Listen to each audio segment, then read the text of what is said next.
when you are praying about a situation, when you are praying for something, when God gives you a word, when you receive it in faith, God, through His Spirit, will come into you and give you the capacity, and He will enable you to hold on to that.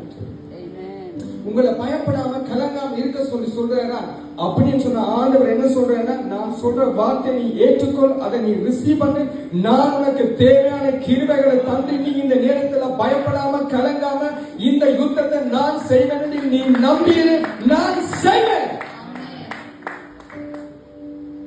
That is the beauty of our Lord. இதுதான் மனுஷன் சொல்லுகிற வார்த்தைக்கும் தேவன் எங்களுக்கு சொல்லுகிற வார்த்தைக்கும் இருக்கிற வித்தியாசம். தேவனுடைய வார்த்தையிலே ஜீவன் இருக்கிறது. ஆமென். தேவனுடைய வார்த்தையிலே ஜீவன் இருக்கிறது.